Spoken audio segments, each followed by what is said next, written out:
Time for another board game review, and this time we have the game Escape the Dark Sector, the game of Deep Space Adventure.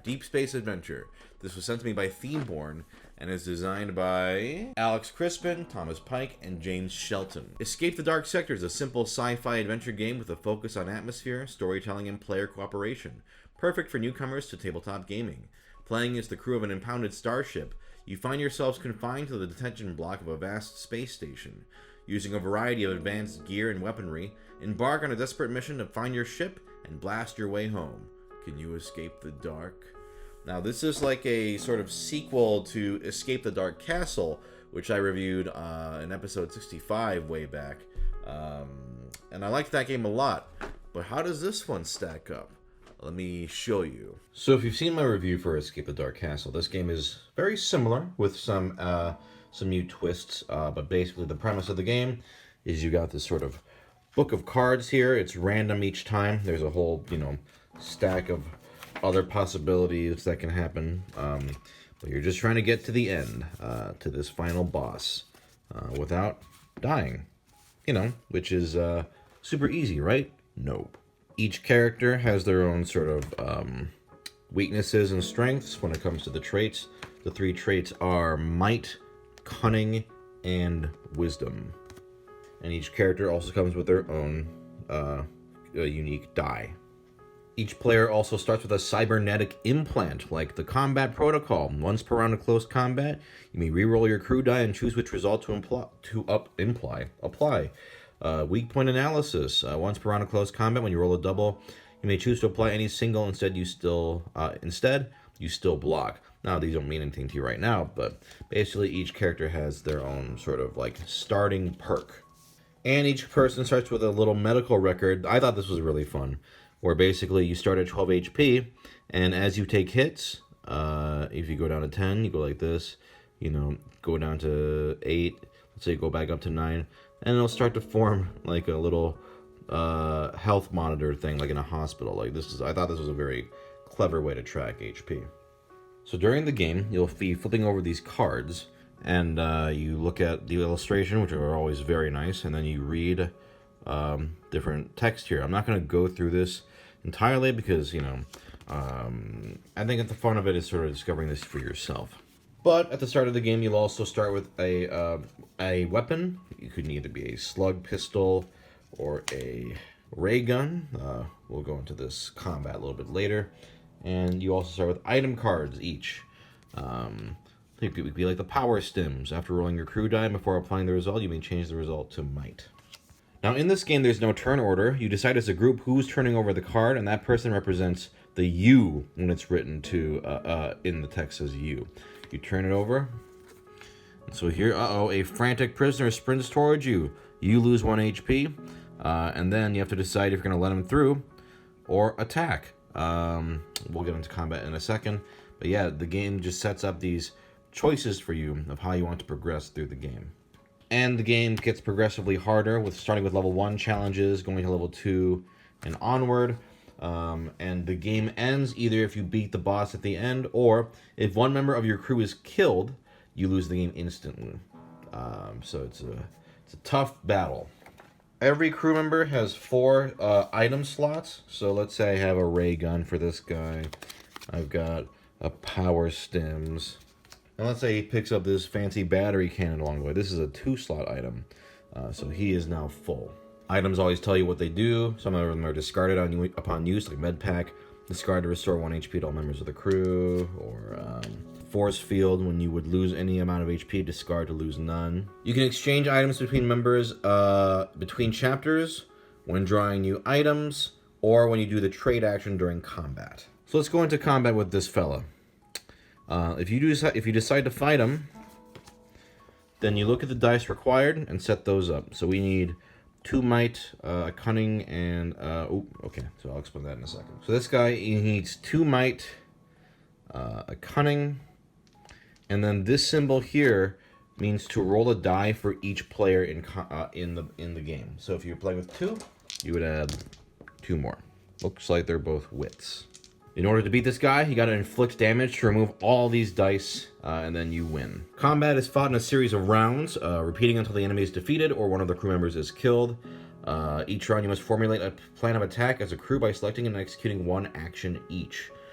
Some actions are only available in ranged combat, and some are only available in close combat. There are other ones called standard combat actions that can be executed during either type of combat. It's important to discuss your actions because all actions are done simultaneously. Now, one thing that this game adds is ammo dice. Ammo dice are used when you're shooting guns in ranged combat. There are 3 types: ballistic, energy, and explosive. Whenever you find a ranged weapon, it comes fully loaded with ammo, and the ammo capacity is listed on the card. So if you pick up this battery cannon here, that's going to be 3 ballistic dice already loaded on it. Whenever you roll an ammo die, a single symbol means you've scored a hit of that type. If it's a blank, it means you missed. And if it has a special symbol like this, it depends on the weapon card. Sometimes it's positive, sometimes it's not. And then this symbol means your weapon is jammed. None of the other ammo dice you rolled this round are applied, even if they rolled hits. Nothing comes out of the barrel. You keep all your ammo dice, but you must still apply the result of the hit die you rolled.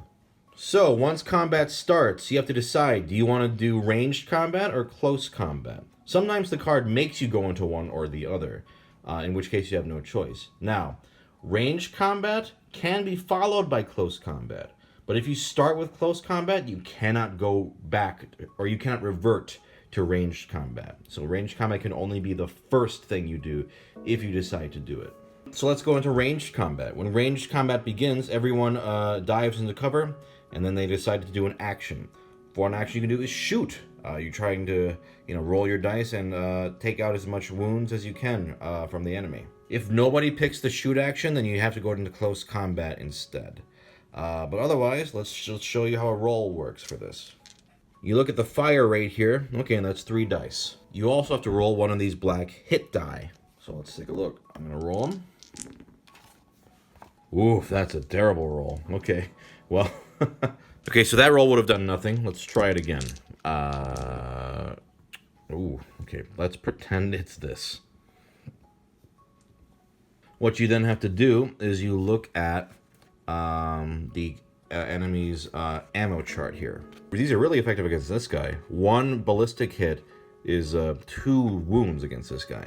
So since we rolled 2 of them, you're going to knock out 4 dice. However, we did roll a hit. Because you got hit by enemy fire, you have to lose HP equal to the ranged attack value shown in crosshairs at the bottom right. So here, this tells you how much damage. 1 damage for a hit. So you would take your medical record, and you lose 1 HP. Another action you can do is flanking. When you take the flank action, you bravely dash out of cover, sprinting through the crossfire to reach a vantage point. The next round, you get to act in a bonus flank round, taking the enemy by surprise and potentially dealing extra damage. Only 1 member of the crew can do this in a single round.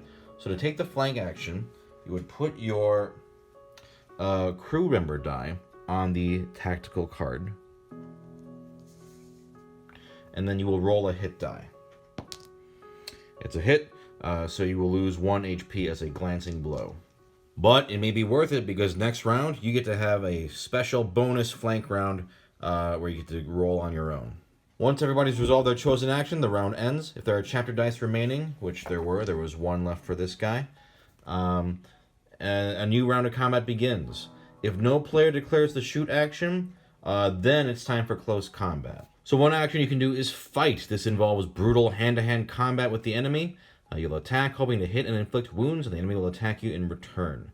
So there are 2 simple steps: attack and defend. Let's say both our guys, let's say this guy didn't flank, and both of our guys are going to try to fight him. Wachow. Nope, they both rolled a cunning, which does not match that. So as a result, they miss. If they rolled the right one, like a fist, they would knock out it and immediately win the fight. If they ever roll a double, they can take out 2 wounds of that type if there are 2 matching dice to remove.